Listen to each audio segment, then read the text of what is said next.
الشمس والقمر بحسبان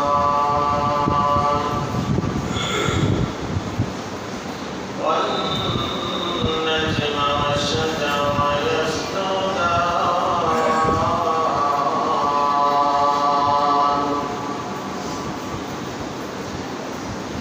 وفضل زمانا على زمان كما فضل مكانا على مكان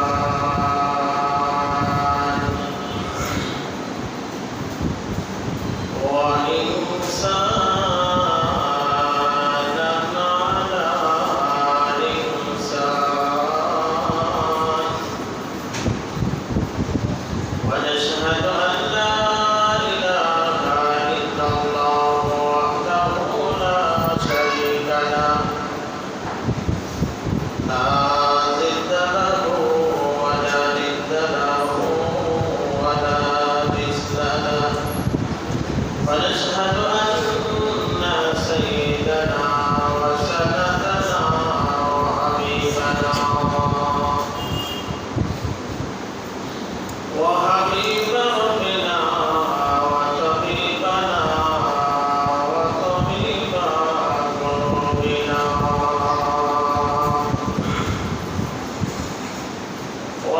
ومولانا محمدا عبده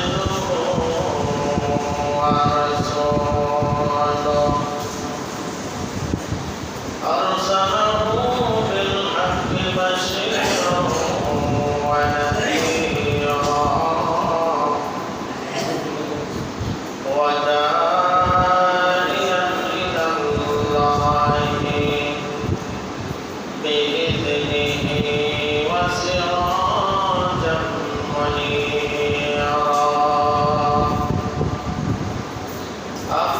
أما بعد فأعوذ بالله من الشيطان الرجيم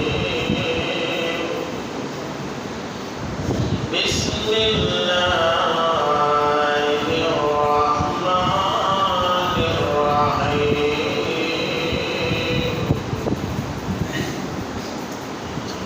وما أرسلناك إلا رحمة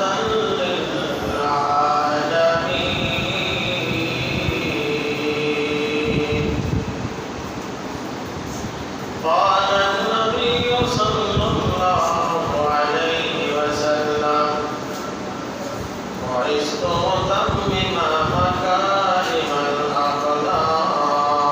الأخلاق أو كما قال عليه الصلاة والسلام আমরা সকলে মুহাব্বতের সাথে দরুদ শরীফ পড়ি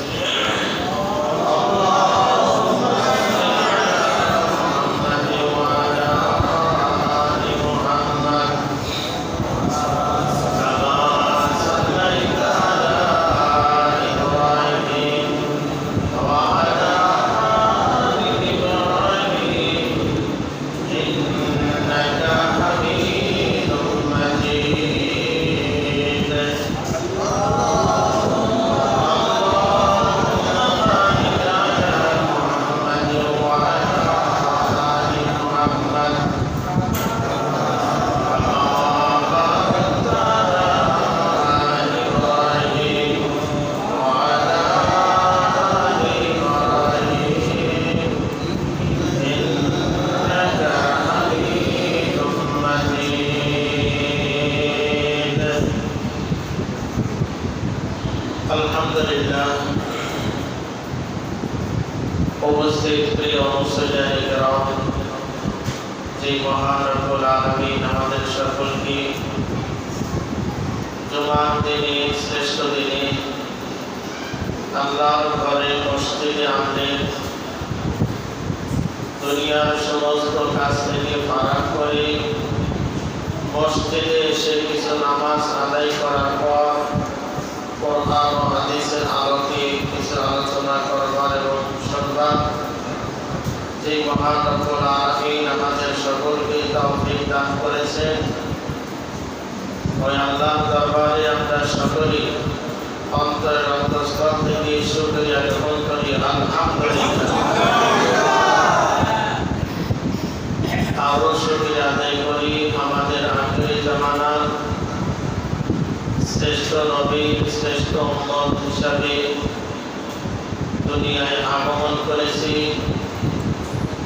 এই জন্য আবারও নবীদের শানে আমরা সকলে দরুদ শরীফ পড়ে নিই, সাল্লাল্লাহু আলাইহি ওয়াসাল্লাম। প্রিয় মুসলিম کرام, আজকে হলো ইংরেজি সেপ্টেম্বর মাসের 26 তারিখ, আর রবিউল সানি মাসে হলো 3 তারিখ, আশ্বিন মাসে হলো 11 তারিখ। আল্লাহ রাব্বুল আলামিন আমাদের সকলকে প্রত্যেক জুমার দিনের ন্যায় আজকেও মসজিদে এসে আগে আসবার তৌফিক দান করেছেন। এজন্য আবার আমরা অন্তঃস্থল থেকে শুকরিয়া জ্ঞাপন করি, আলহামদুলিল্লাহ।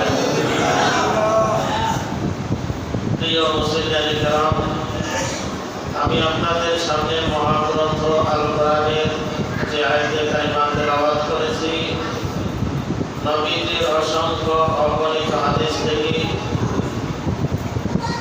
একটি হাদিস পাঠ করেছি। এই কোরআনের কারিমার আয়াত এবং হাদিস নিয়ে আলোচনা করা হবে। ওমা তাওফীক ইল্লা বিল্লাহ।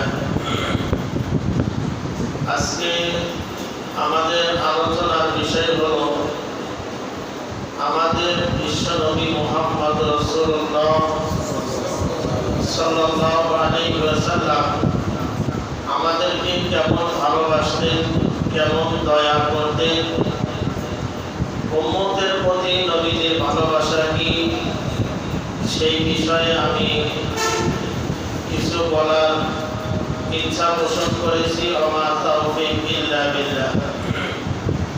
আমরা গত জুমাতে নবীজির অসংখ্য অগণিত আদর্শের মধ্যে একটি আদর্শ নিয়ে আলোচনা করেছিলাম, সেটা হলো লজ্জা।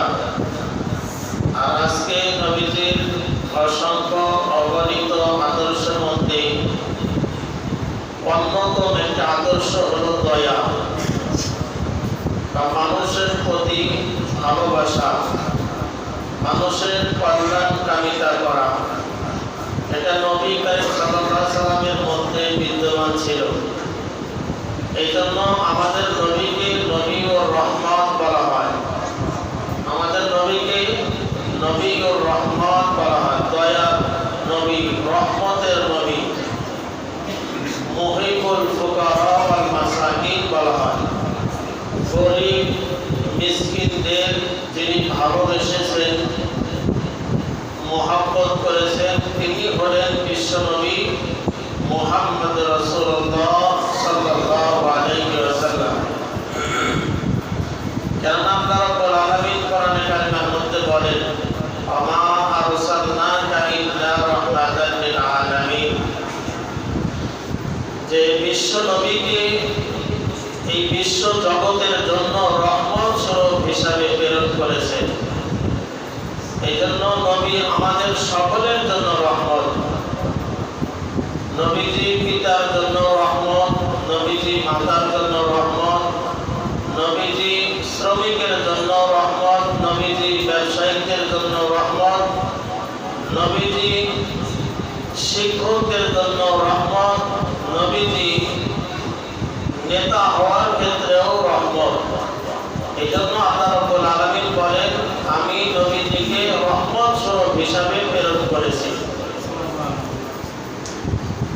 তো নবীর দয়ার মধ্যে একটা অন্যতম দয়া হলো উম্মতের প্রতি, যে আল্লাহ রাব্বুল আলামিন নবীজির মাধ্যমে তার উম্মতদেরকে জাহান্নাম থেকে বাঁচিয়েছেন। কি থেকে বাঁচিয়েছেন? জাহান্নাম থেকে বাঁচিয়েছেন। এটা হলো সবচেয়ে বড় দয়া। কেননা নবীজি যে সময় দুনিয়াতে আগমন করেছেন, মানুষ তো সকলে গোমরা ছিল, কাফের, মুশরিক, বেদুইন ছিল। আমাদের নবী এসে তাদেরকে দাওয়াত দিয়ে, কালেমার দাওয়াত দিয়ে জাহান্নাম থেকে মুক্তি করে জান্নাতের ফয়সালা করেছেন। বলেন সুবহানাল্লাহ।